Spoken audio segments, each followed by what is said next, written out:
You're listening to the 100th episode of the Above Ground podcast. Disclaimer. The hosts of this podcast, Timothy Patrick and Will Foley, are by no means medical professionals.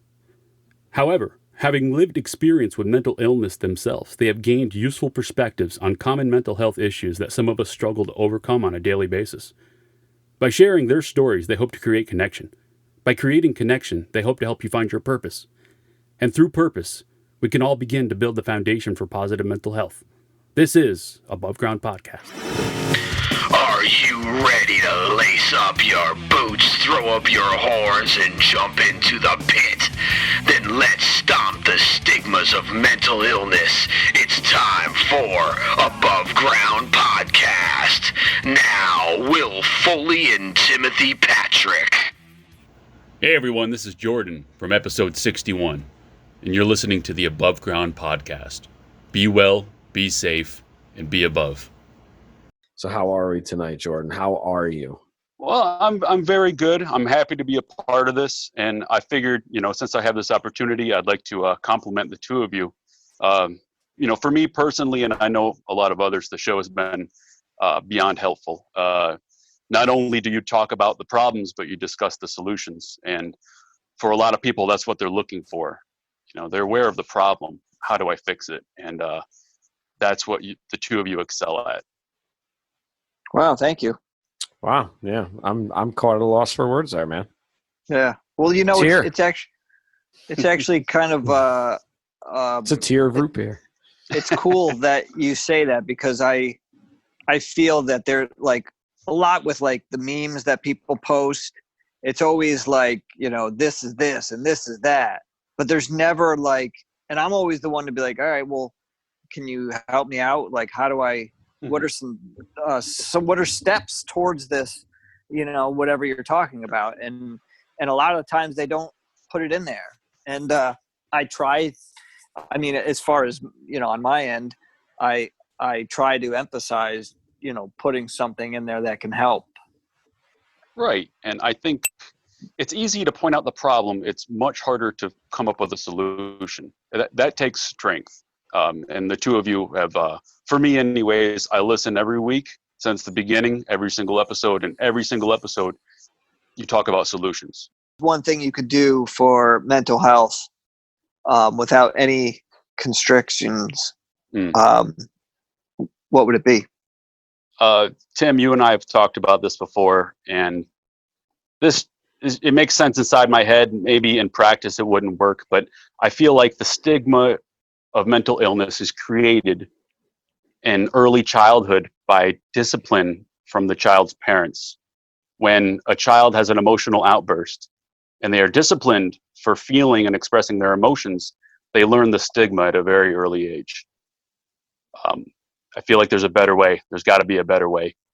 If a child is feeling something, mirror the emotion so they feel accepted, or let them feel it without judgment. Nice. Yep, that's where I'm at. Nice. It's funny. I don't know if it was I was actually, as you were talking, it was like a flashback. Like, I think I don't know if this was in I'm not sure if it was in a podcast or just like a YouTube video, but I just read something or heard something very similar to that as pertaining to the, oh, you know what it was? We did an episode on domestication.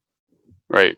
And it was linked in that. It was a scenario where I think it was a grandmother was feeding a grandchild.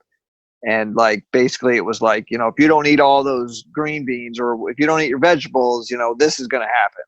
Almost like a punishment. And then as that child grew up, it was like, if I don't eat these, I'm going to get in trouble. And,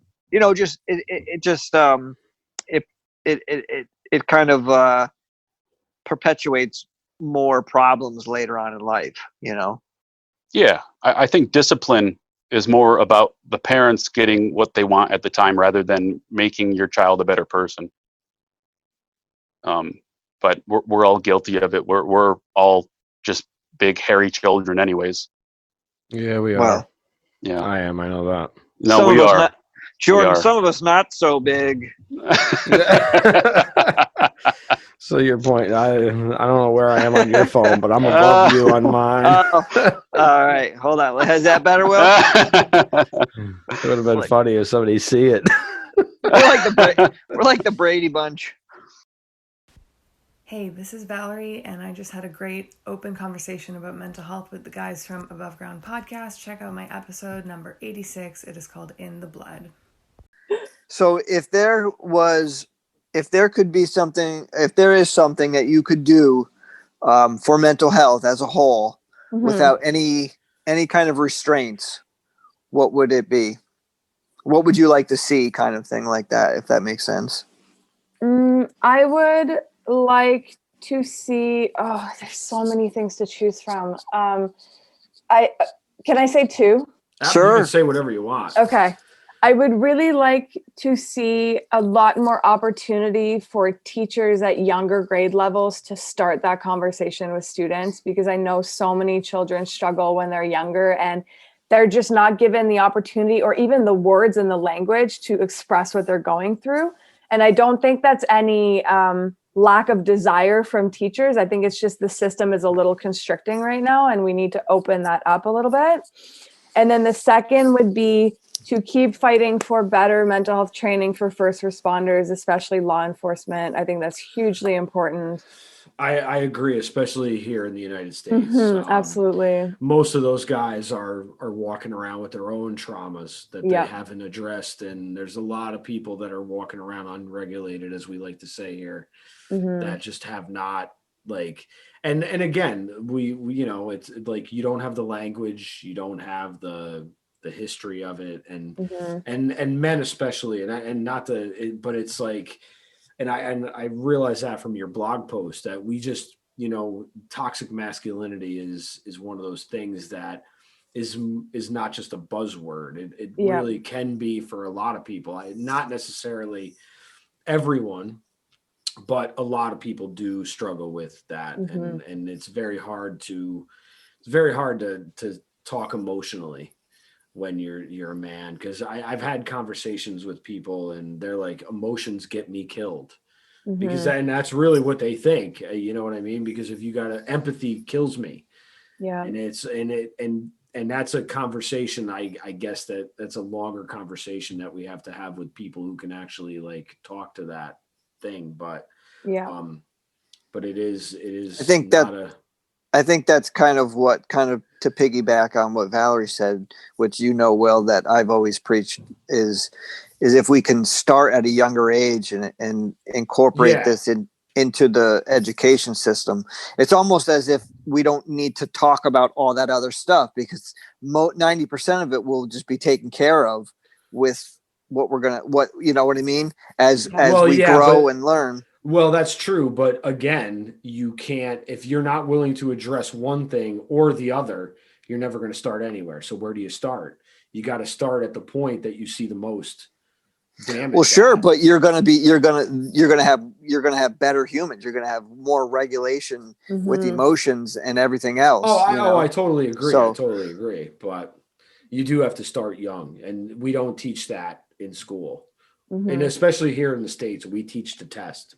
We teach to fit this little diet, you know, this little paradigm that really doesn't mean anything to anybody except for, you know, whatever it is that it brings to. Valéry, thank you so much for being here. Hey, this is Stacey, and you're listening to the 100th episode of Above Ground Podcast.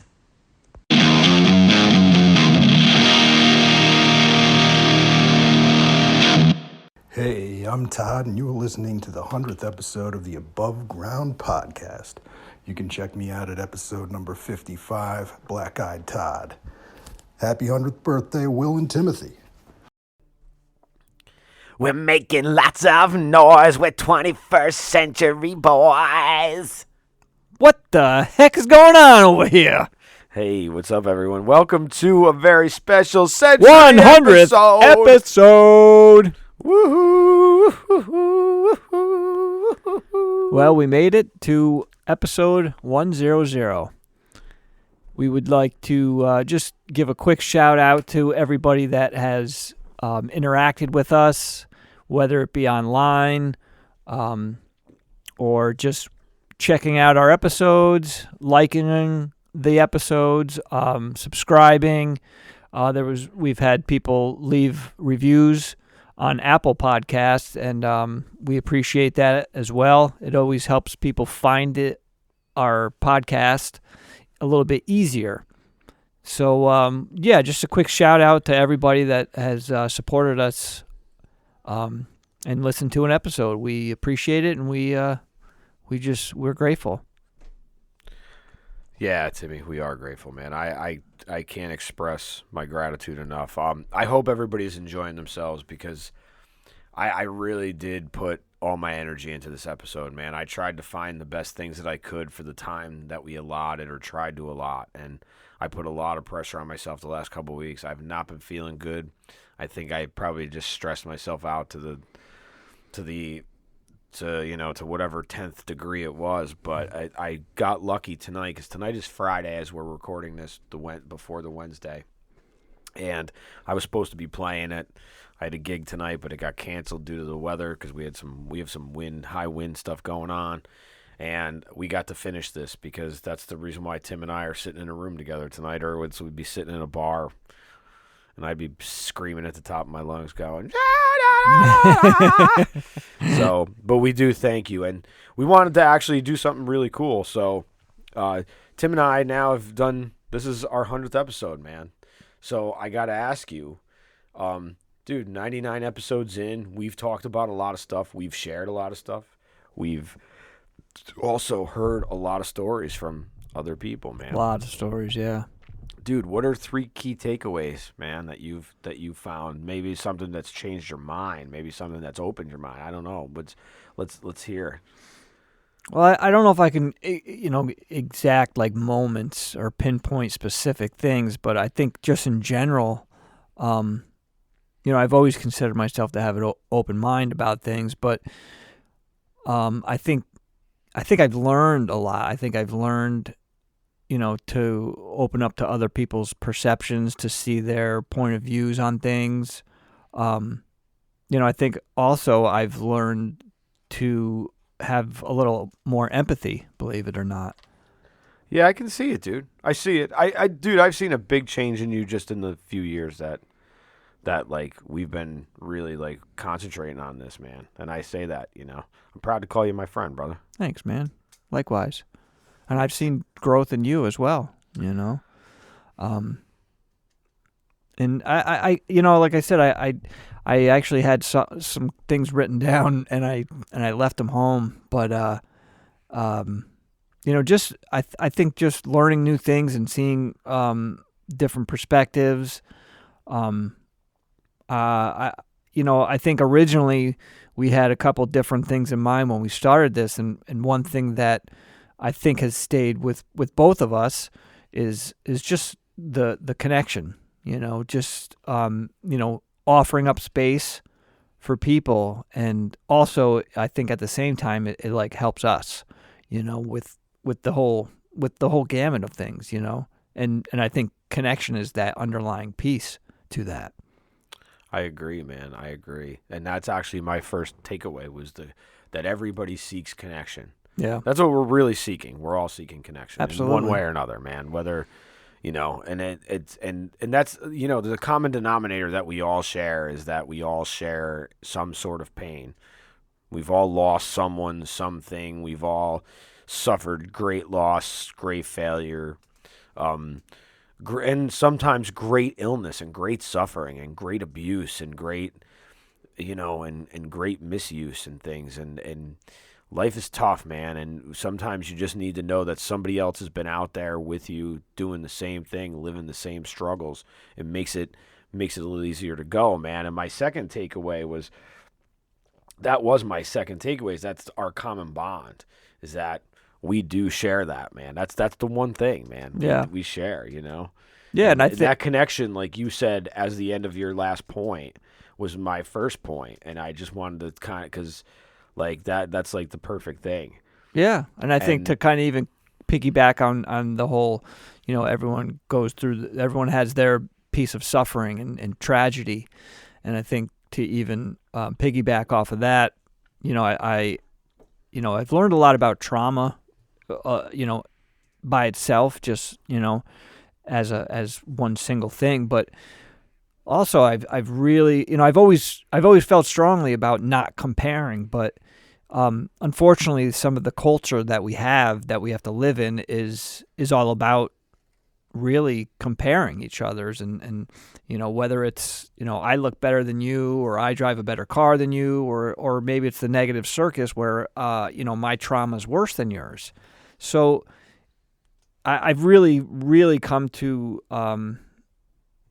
head with it. I don't know, come to just understand it better, that comparing trauma and comparing suffering is just, there's really no place for it in this community. I think if we understand that and we just sit with each other, again, we're stronger together. It's like we all have some trauma, some tragic event, some suffering, some illness. It's like, why not bond together, share our stories, and learn from them? And, use each other as crutches if we need, to lift each other up. But, the whole comparing thing is just, as an individual, it's negative, and then as a whole, it's just negative. I think it's just a toxic culture environment for people.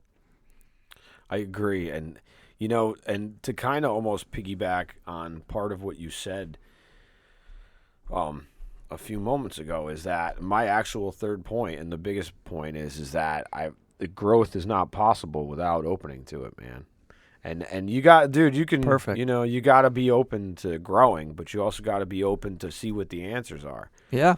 And willing to accept them. Yeah. Because some of those answers, as we know, a lot of people don't like to look in the mirror and face that truth.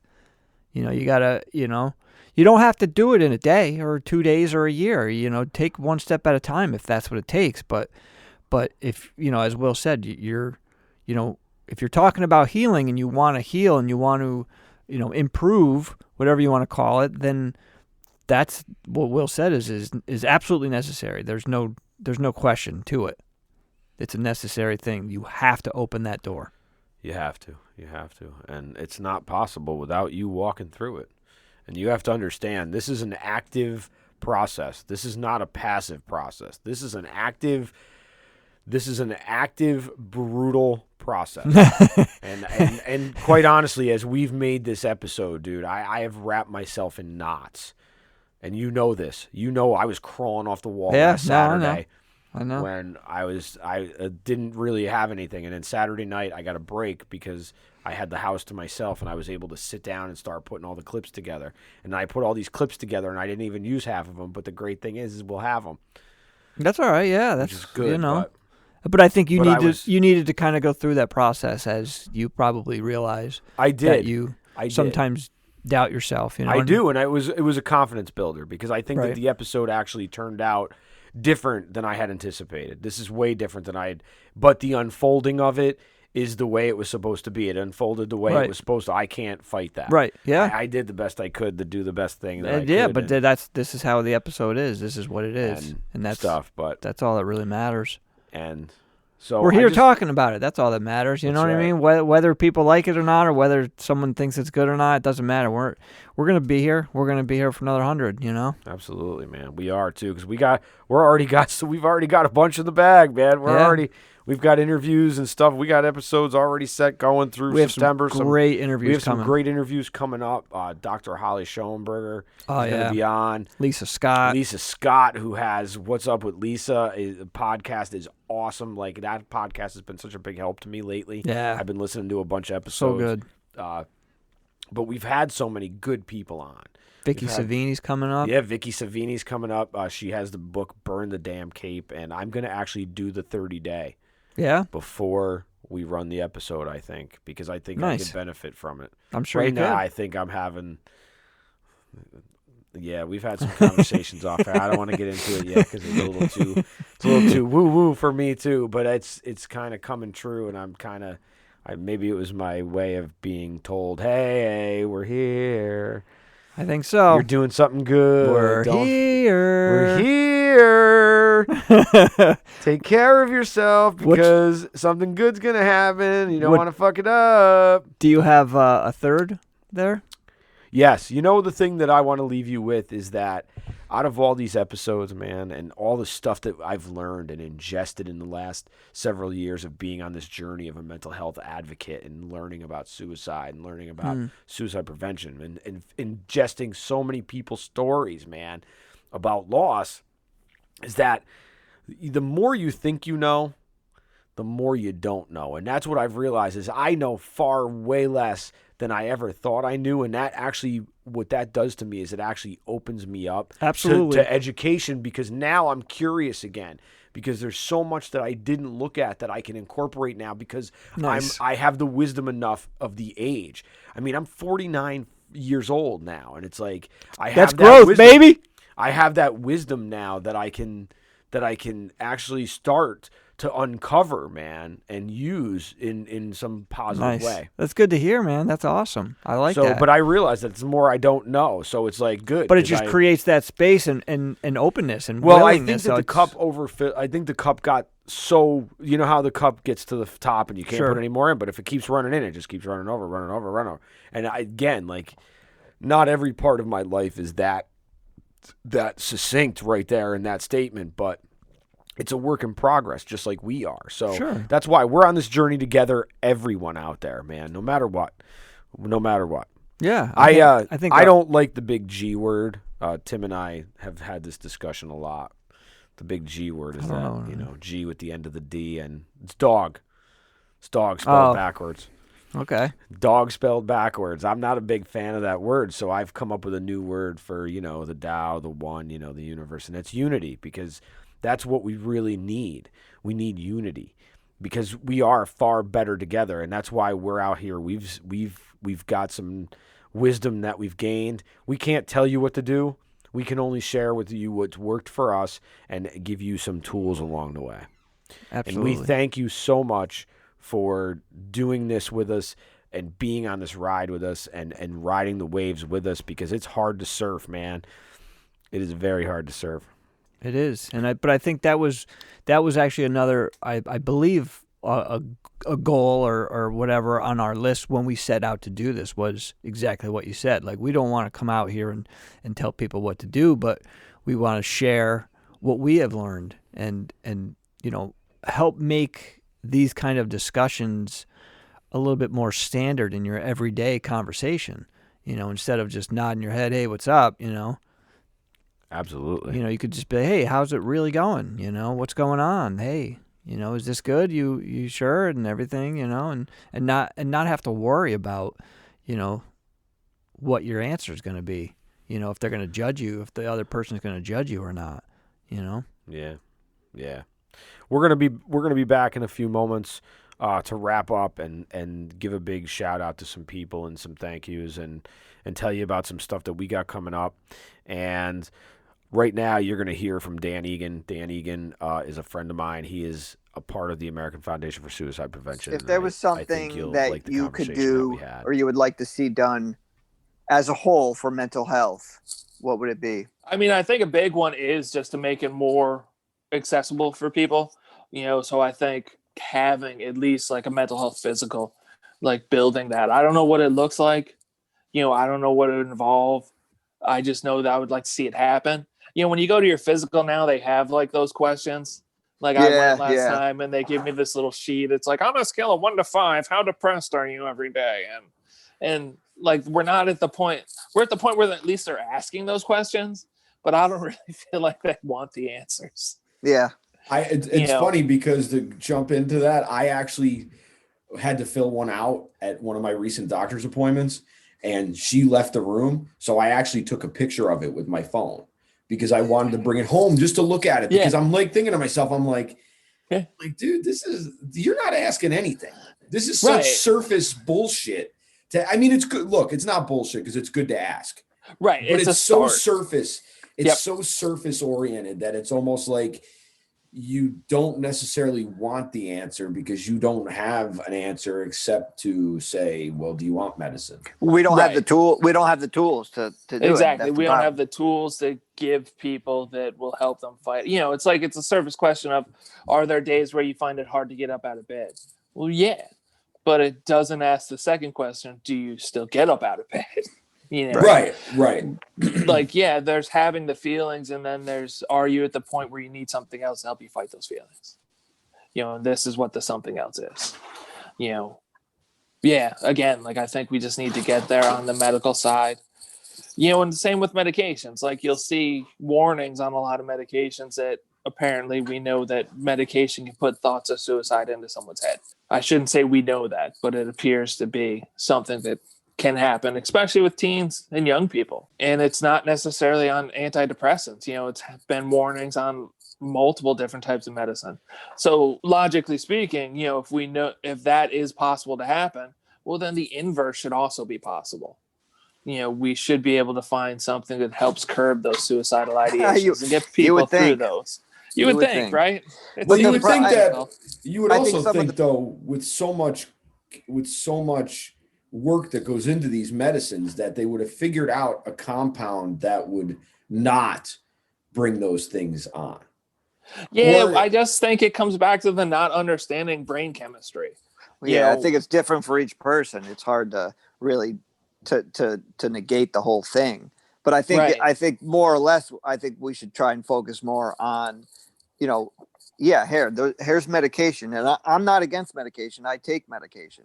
But at the same time, you need to do other things besides medication. Right. There's a whole plan in place. You know, like if you were to go to the gym, you know, people go to the gym and they eat right. They do certain workouts for certain things, and they just live more of a healthy lifestyle. But when it comes to mental health, we don't, you know, it's like, you know, it's the same thing with the whole pandemic. It's like, all we do is say, here, wear a mask. It's like, no, why don't we concentrate on maybe building our immune systems, you know, getting better sleep, eating better. No one talks about that. And I really don't know why. It's goddamn annoying is really what it is, because that is such a huge factor. Like we talk about this medication and how, you know, these pharmaceutical companies and government get involved and they don't really narrow down or improve anything. Nothing's really evolving. And the foods that we eat, some of the foods that we eat is actually foreign to our guts, you know? And so, and again, we don't understand what reaction that has to the brain chemistry. And well, I mean, your serotonin is made in the gut. So if you're eating shitty foods, guess what's going to happen? And I'll use kind of the cancer one too. Imagine you went to a doctor to get treated for cancer and they said, here, take this, and then come back and tell me how it makes you feel. You know, we don't have the diagnostic tool to say, okay, you have this is what's causing your depression. This is what's needed to treat it. You know, and if it's from an injury, well, is medication really, you know, we don't understand nearly enough. Like we don't have the diagnostic tools. It's all trial and error. I feel like at times it's hit or miss. It's like, take this anti-anxiety medicine. Did it work? No. Okay. We'll switch you to this one. Which I can understand that to a certain degree, but at this stage of the game, we should be a little bit further along. Exactly. Like, how come there's no test we can take to be like, oh, I see this chemical is this level. Right. I think there is something when they can draw blood and for your specific for that specific person. But again, the question is though, is that covered by insurance? Because again, there's things out there like Dr. Egan has that he can do those scans, those SPECT scans. But SPECT scans aren't covered by a lot of insurance, and they're super expensive, and they're not accessible to everybody. Right. Well, no, but at the same time, he could also make them more accessible and less expensive. You know. Well, I agree, but and again, that's true. You could open it up to everybody, but do you really want to open it up to everybody because you're not going to make as much money? That's the thing about where. Well, you know, I mean, if you open it up to everybody, lessen the money and try and get more insurance to cover it, you might not be making that much less money because more people are going to be apt to do it. You know, well, I agree. I agree. And again, if you have the integrity to get up on screen and get on these social media platforms and say, this is what works, this is what will work, and then don't fucking do anything to help, really, then I got a problem with that. Like if you have the integrity to stand up and say, this will help, and yes, you've done the research, and yes, for me, in my eyes, what I am hearing, yes, this will help. But now you have somebody that can't afford it. Well, so then what do you do next? It's like you're going to stand there in your millions and millions of dollars in your jets and your fancy cars and your 4 homes and say, you know what? I want more money. You know what? Fuck you. That's what I say to that shit. Wait, I didn't know I could swear during this thing. Oh, yeah, I didn't. Oh, Damn it, Tim. Why did you do that? Yeah, no, there's no editing here, man. This is I just, you know what? It's just I'm on a kick now. I just see all these people the mental health community, and they fly in on their jets, and they tell you what, you know, they think that you want to hear, and then they leave, and people, I mean, eat it up. You know, they've got, you know, millions and millions of subscribers, and it's like, dude, that's not really what it's about. You know what I mean? You can take as many fancy pictures of yourself and post it on mental health awareness, and it has nothing to do with mental health awareness. Not a goddamn thing. It's like people want the easy answer. They want the, if you do these 2 things, you're going to be happy with your life. They want a magic pill for everything. And and unfortunately, especially when it comes to this stuff, there's no magic pill. Because again, it's when you, I'm not against medication at all. I've been on and off of it for a long time, but I'm not on it right now. I can see I see its benefits, but I also see what long-term use does to someone. Because my mother is like she's been on this medicine for going on 50 years, man. If not, you know what I mean? So it's like, I see what the long-term effects are of this. There's got to be positive long-term effects as well. Well, I'm sure that there is, but when you're constantly, like, when something doesn't work and you have to throw something else at it to see if it works, that you, like, again, I don't think we look at long term enough to say these combinations work as opposed to these. And again, now there comes to be a personal responsibility in that, because obviously you do owe it to yourself to maybe, if you are going to take that journey of medication and you know that you're struggling and you know that certain things help, but a doctor suggests a change, then maybe you need to say, well, this has been working. Why do we need to change it? What are you seeing that I'm not, because I'm okay, but you want to change it? Or do you want to change it because you're going to get another 35 cents from the pharmaceutical company? There you go.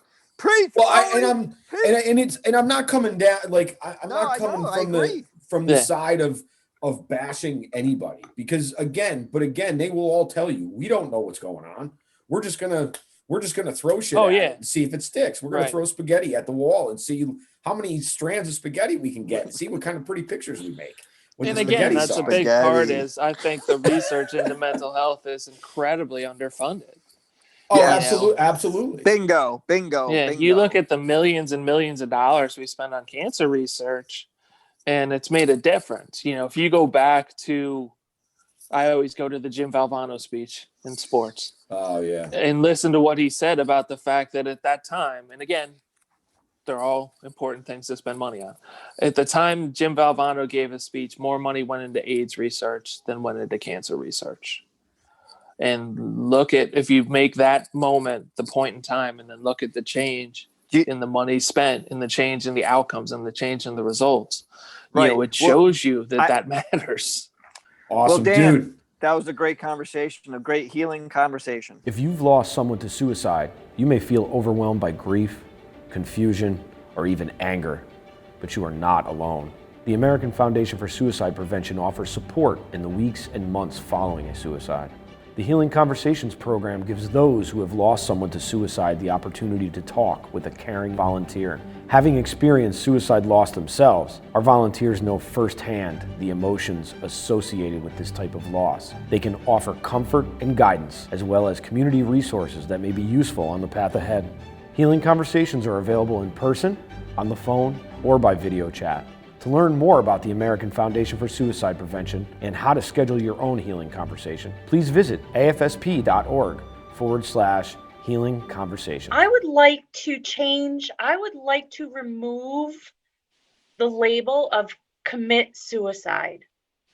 I'm glad that you said that, because actually there's and truthfully, a lot of people have said this, and I actually I just stepped down from the board of the Capital Region chapter of the American Foundation for Suicide Prevention. And there's been a big push to get people to stop saying commit. And I just actually took a class for my peer specialist certificate, that I just took a suicide class recently. And it's actually said in a lot of places still, but even that, they want to change it to die, because commit makes it sound suicide. like, yes, right. It's commit makes it sound like it's a, it's a crime, or it's something that it's bad language. And that's like another thing about language is, if people don't have a language, then you don't know what to say. But I'm so happy that you said that. Thank you so much for saying that. Well, the reason I said that, and I'll make it quick because I don't want to go too far off. No, you can take as much time as you want. The condition that my daughter had was deemed in medical books as incompatible with life. And in my community, that community, we try to remove that language. Biologically, because of the DNA and the chromosomes and the makeup, scientists feel that this is incompatible with life. And we want to remove that. Right. I could see that. Yeah, it's like almost, yes. It's Can you imagine walking into a doctor's office and having a physician say to you, your unborn child is incompatible with life? Well, let me tell you something, buddy. My daughter was more compatible with life and experienced more love and spread more joy and shared more hope than most people do in 85 years, and she lived 12 days. So let's stop saying that. So yeah, I think you're right, Will. I think language, especially in the medical field, it can be so cold. It can be so cold. And I know we're finishing up, but because it's our show, we reserve the right to not finish up yet. I love it. But I just have what is it like to have that be said to you? But did you know during your pregnancy that there was going to be problems? Did they tell you that there was going to be problems? And did they say maybe you should think about not like terminating? And please forgive me for being. Please ask bluntly. Ask what you want to say. Well, I just wanted to know if they had said, that maybe terminating your pregnancy would be better, because she obviously had a condition that must have been seen. I don't know how soon it was during your pregnancy, but. So when you are of advanced maternal age, that is 35 plus, they give you certain genetic testing. And they test for Down syndrome, trisomy 21. There's Edwards syndrome, trisomy 18. There's also trisomy 13. And because of what are in the medical books, incompatible with life, I personally was fortunate. I did not always experience this. I experienced some things, and I'll get into that. But I know, obviously, I've been connected with a lot of families, who learn in utero, your child has this condition. There's a 1 in 6,000 chance that they'll survive pregnancy and live to their first birthday. Okay. You're both parents. When you learn of your child's existence, there's instant love. Okay. I was 17 weeks pregnant. I'd already felt her move. I had already named her. You know what? She has a plan. The universe has a plan. I'm not messing with it. I'm not doing that. I can't do that. I'm not against that. I'm not against abortion. I think it's a personal and very emotional choice, no matter what you choose. But I personally could not do it. And I know of a trisomy 13 family where a girl was actually scheduled for a termination and she didn't even know. They called her, gosh. "Oh, you're scheduled for this?" "No, I'm not." So yes, they do. What? There's a ton of people and foundations that have made headway like you wouldn't believe, because there's people that are 18, 35, 7, 9 living with these conditions with medical intervention. But I remember going for an ultrasound, and just saying, had my baby grown? Had her current conditions worsened? Does she have more fluid? Does she have this? Is her brain normal? Blah, blah, blah, blah. Asking questions. Completely dismissed. Didn't even want to talk to me. Nothing. In fact, went out in a room and told someone that I was in denial. There's nobody more aware of my daughter's mortality than me, buddy. I'm carrying her in my belly every day, not knowing if she's going to live. So I'm not in denial. I'm hopeful. Okay. So there's all of that. Wow. And I remember I had a friend with me at the time because my husband couldn't come, and she was walking up New Scotland Avenue screaming, "These mother effers. I can't believe this. I've never witnessed anything like that in my life. This baby better prove them wrong." But yeah, I think that the social aspect of certain medicine, I won't say all medicine, I'll say maternal fetal medicine for sure, could use a little lesson. I think some, not all, like I said, I was fortunate. That was probably my worst experience. I was fortunate. I had a lot of people supporting me in the medical field, but I really feel like they need a lesson. I feel like they become desensitized. These are parents, these are families commit suicide. These are families that you're talking to. A mother has to look at a death certificate that says committed suicide. That's so awful. Just change it. What's the big deal? It's just, I don't know. No, Words are hurtful. Wow. We agree. We try to always, definitely always, if somebody says something along those lines, we try to politely correct them, and just give them the alternative of, the die by suicide or. Yeah, absolutely. Oh, thank you so much for kind of bringing it full circle around, because that was really good. Because you got it right back into the end of it, and I'm sorry that I didn't ask that question earlier. It was like something that just kind of came up while you were talking that I didn't get to ask that question. Don't apologize. It's cool. It's organic. It comes as it needs to, right? Hey, it's Dr. Russ Kennedy, otherwise known as the Anxiety MD. Join us on episode 88 of the Above Ground podcast, where I talk to Will and TPP about what anxiety really is, and it might surprise you, and exactly what you can do about it to heal it in your own self. If there was something that you could do for mental health as a whole without any kind of restraints, what would it be? Or what would you like to see happen with mental health? I would like to see everybody get in touch with the alarm in their body, because that's where things get fixed. There you go, folks. You heard it here. Hey, what's up, everyone? That was Dr. Russ, the Anxiety MD, man. Dr. Russ has got his own prescription for anxiety, and it's finding the alarm in your body, and he had a great conversation.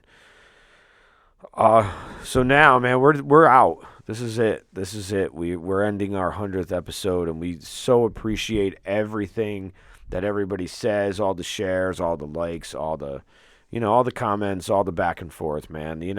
I have no problem with anybody's opinion, and I like it when people disagree with me, because it's just, it means it. You got to keep it, man. Well, I think that's how people learn too. Maybe it's more about listening and getting an outcome that you may both not agree on, but can at least understand and be open to it. You know, it doesn't have to be about right or wrong or, you know, that kind of thing. Yeah, right. Now, we're recording this on a Friday night, and if you've been on our Instagram page in the last few days, you saw a live video that we posted from this session. You'll see all the little toys in the background, man. I got some Evil Knievels over there. Big shout out to Kate for bringing me the Evil Knievel on the motorcycle from the Pop collection. I actually bought the Wembley one with the Wembley leathers, and I'm a big Evil Knievel fan, man. If you listen to that episode, you'll hear about that shit. But we're so happy that everybody's listening. We got some really cool stuff coming up, like we said a little bit ago, and like we want to give Andrew a big shout out in New Zealand, man. Your episode is coming soon, and so is your voice. So everybody will get to hear you, man. So just hold tight out there. We got a lot of stuff coming up. But I want to give first a big shout out to Will Hallam, because Will is our engineer often when Tim and I do episodes like this. And right now I'm doing the engineering from home, and we're in front of my stuff because I really enjoy doing this and I like it. And it's fun to be able to just go downstairs in my basement and set up the studio and have all this fun stuff around and show you guys too on Instagram if you've checked it out. Yeah, big shout out to him. He's lent his talent to this, and we appreciate and his the time space and the time. His house, Yep. his time. Yep, his house, his time, and big shout out to him. He doesn't get enough props. Another big shout out goes out to Nippertown. Nippertown.com has invited us to be able to host our episodes on their homepage and in their wellness section, where you can stream the episode live right from our site. You just click on that link and it'll take you right to that site, man, and you'll be able to hear the newest episode. And a lot of good ones coming up. We're almost up to 2 years now, and when we first set out to do this, dude, 2 years ago, I said the first 7 episodes in the can, and I said the rest will follow. And I remember you saying, and you mentioned that recently to me, that you remember me saying that, and if it wasn't for that, like maybe that thought about pumping them out every week, like once a month or whatever, man.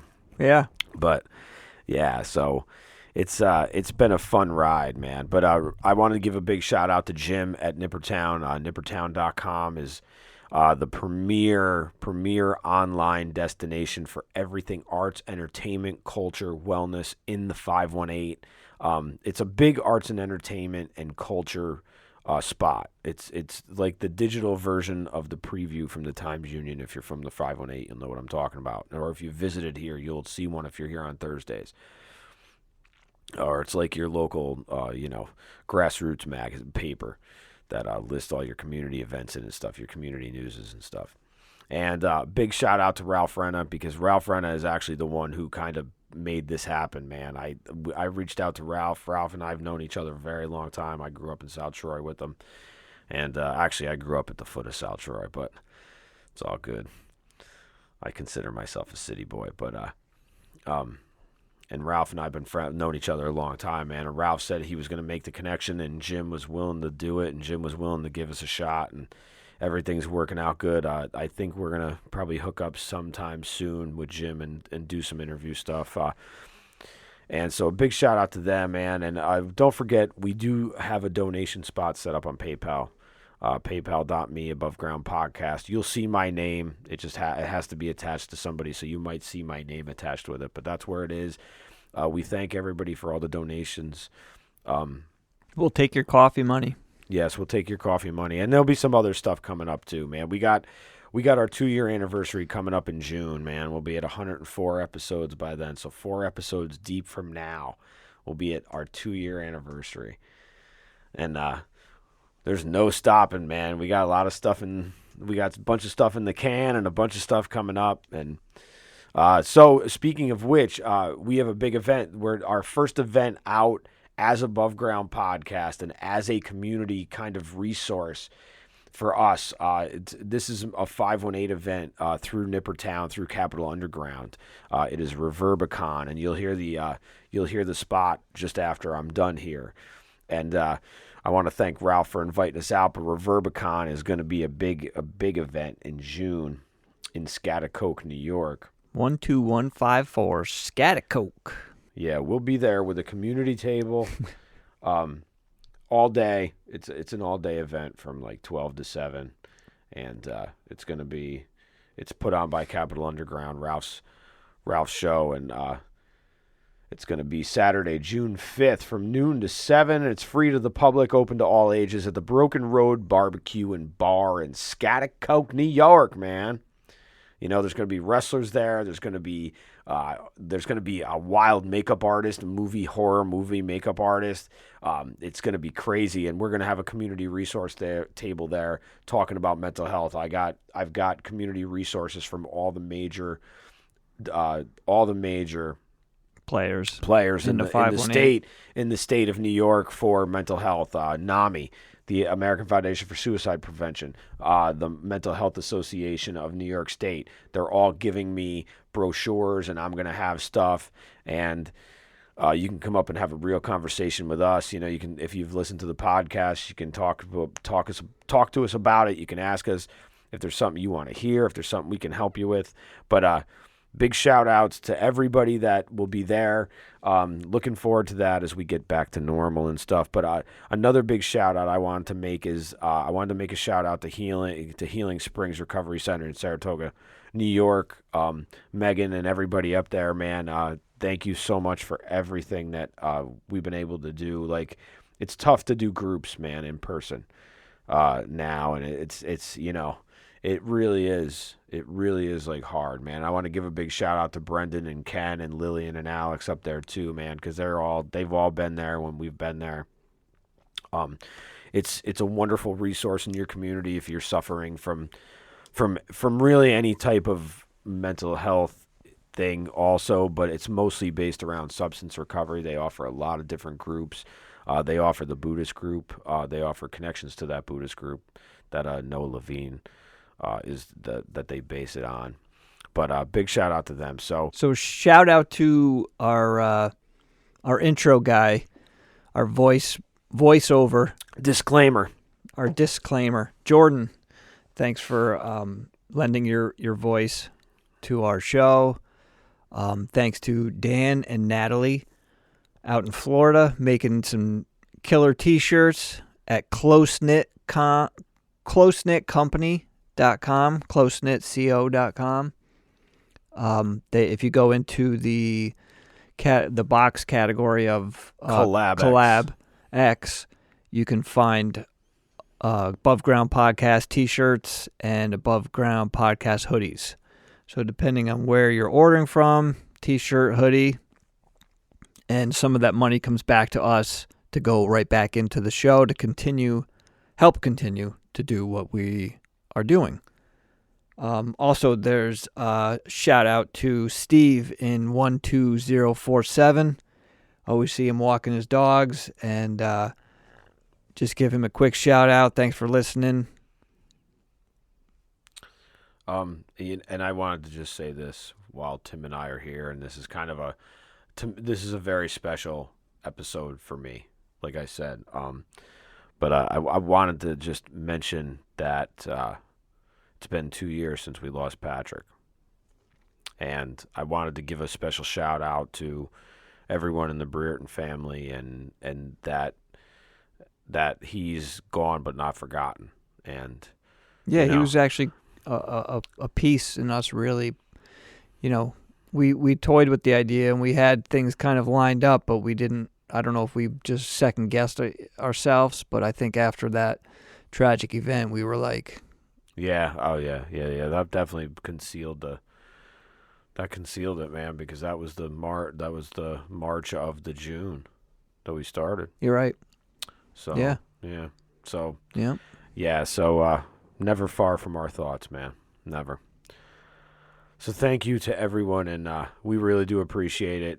And until next week, be well. Be safe. Be above. I would like the conversations around mental health to be a little bit more authentic.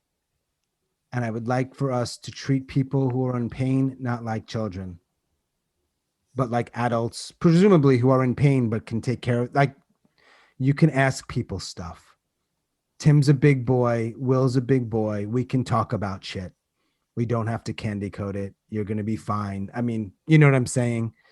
And yes, are there a tiny percentage of people that maybe need to be delicately held? Sure. And I'm not trying to be abrasive or rude about that. Most of us can have these conversations. It's okay. Just do it as best you can. Ask the questions. And then shut the fuck up.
Saturday, June 5th, it's Reverbicon 2021, noon to 7 p.m. Fun for the whole family. All ages are welcome. Check out this awesome outdoor and indoor event. It's all sponsored by Collar City Concrete, Cool River Pools, LLC, Corpse FX, Special Effects Makeup, Collar City Painting, LLC. Into the great outdoors with some live music from Joe Mansman and the Midnight Revival Band, the Peter Anello Trio, and Vumbino. Wrestlers, artists, vendors, food, drinks, summer fun. Reverbicon 2021. Broken Road Barbecue, 1544 State Route 40, Schaghticoke, New York. Saturday, June 5th, noon to 7 p.m. with an after party with Brian Kane. Come hang out with Capital Underground on Nippertown and That Buzzing 518 show. You've waited, now it's here, and it's free to the public. Reverbicon 2021, Saturday, June 5th at Broken Road Barbecue and Bar, Schaghticoke. Check in with the AboveGroundPodcast.net. For more information, go to Reverbicon on Facebook.